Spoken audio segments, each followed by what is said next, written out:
paggawa ng speaker, simple lang yan. Panoorin hanggang dulo para matuto. So for today's video, ang gagawin ko ngayon ay speaker. So bubuksan ko na. So dalawa sila. Binuksan ko na parehas, no? Dalawa. Parehas yung sira nila, yung age.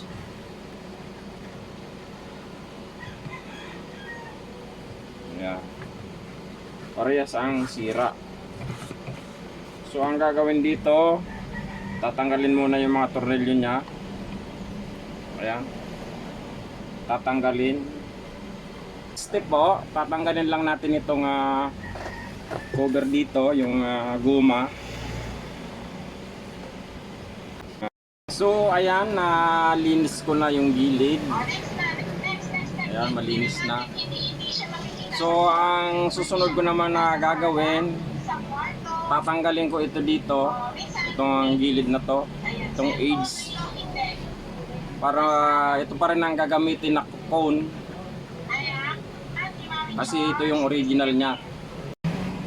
Ganito lang ang pagtanggal nito, gamitan lang ng blade. Ayan, dahan-dahan lang kasi baka mabutas, sayang naman. So ayan, so ayun, tatanggalin na. So matatanggal na siya, di ba? Ayan, dahan-dahan kasi nakadikit lang siya dyan.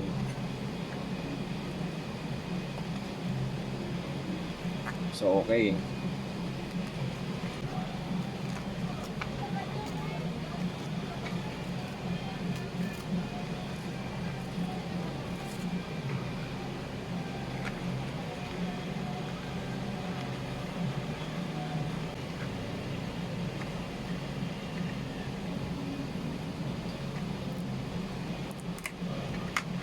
So natanggal ko na siya.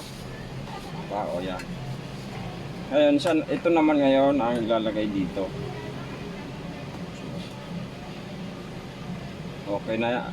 Lalagyan lang yan dito ng pandikit. So i-center lang.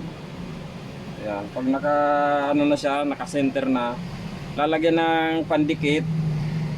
So ganun din ang gagawin dito sa isa, sa kabila. Lalagyan ko na ngayon ng pandikit yung edge para mailagay ko na dito sa kanyang speaker. So gagamitin lang natin ng pandikit. Itong pandikit talagang masyadong madikit. Yan. Hintayin na matuyo.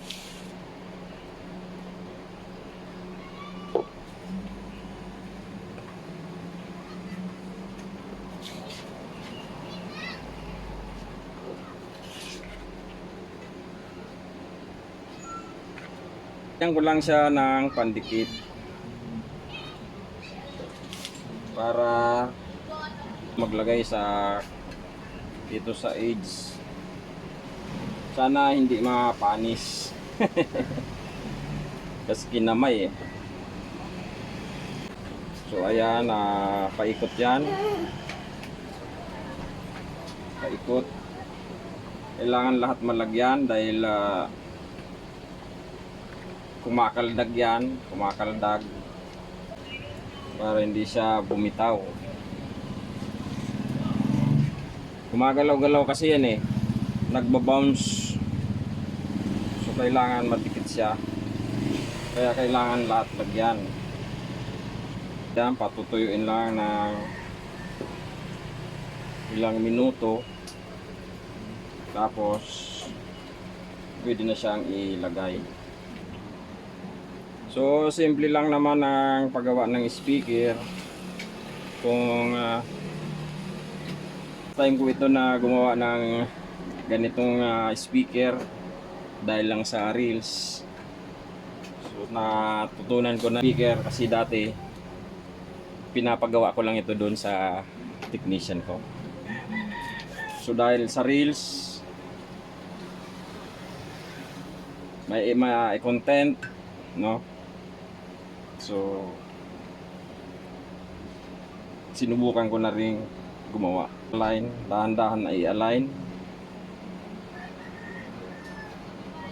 Ayan. Pag na-align mo na siya dyan, kasi eksakto naman na yan dyan eh, oh. Align na.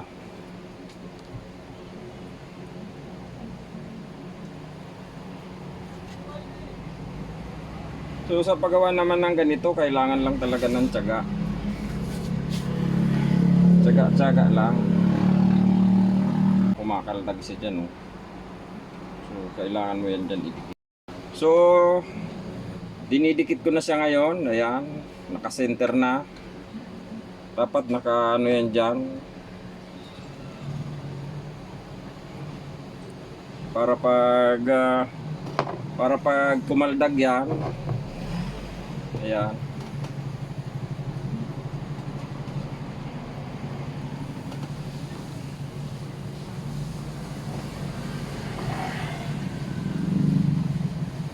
So ganyan kasi yan, oh. Kakaldag-kaldag yan. Ayan, oh. Oh, di ba?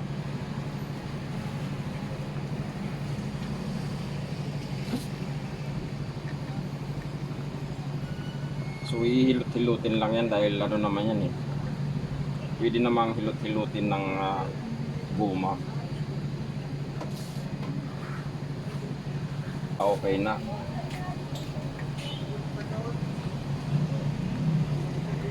So ilalagay na yung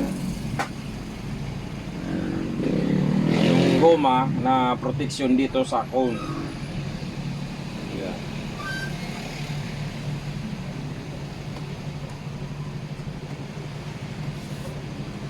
Kailangan itapat dun sa may mga butas. Yung tornilyohan, ayan, oh. May butas yan dyan eh. Kailangan itapat ito. Ito may gatla. Kaldag.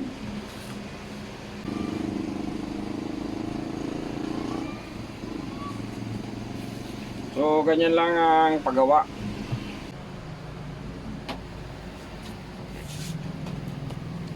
So ibabalik na uli.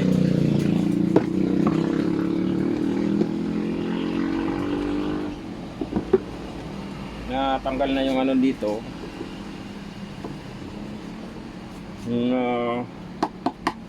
Didikit uli.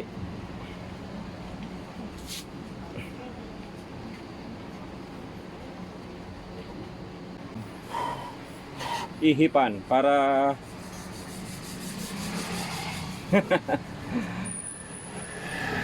gear na ginawa ko.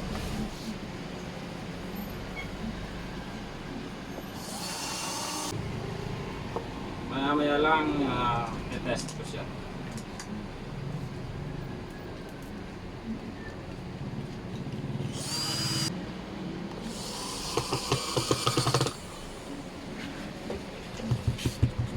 So ayan, okay na. Okay. So kung nagustuhan nyo yung video, please like, comment,